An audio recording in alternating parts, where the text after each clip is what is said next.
అయితే నా నామమందు భయభక్తులు గల వరకు మీకు నీతి సూర్యుడు ఉదయించును. దేవునికి స్తోత్రం. హల్లెలూయా. అయితే నా నామమందు భయభక్తులు గలవారు ఎవరంట?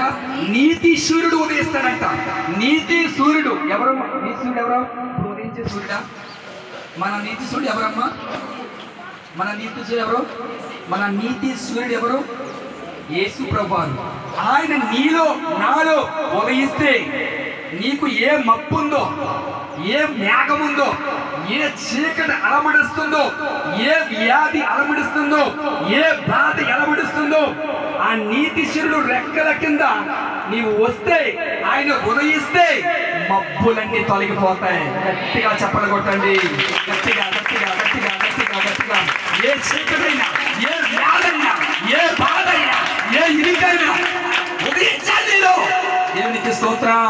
హల్లెలూయా, హల్లెలూయా. ఏ బంధకాల్లో ఉన్నావో, ఏ ఇరుకుల్లో ఉన్నావో, ఏ ఇబ్బందుల్లో ఉన్నావో, ఏ శోధనలో ఉన్నావో, ఎలాంటి పరిస్థితులు వచ్చావో నాకు తెలీదు. ఆ నీతి సూర్యుడు ఉదయిస్తే నీలో, నీ ఇంటిలో, నీ ఒంటిలో, నీ వ్యక్తిగతంగా, నీ గ్రామంలో, ఈ ప్రపంచానికే సూర్యుడు ఉన్నాడా? మనకొక్కడికే సూర్యుడు ఉన్నాడా?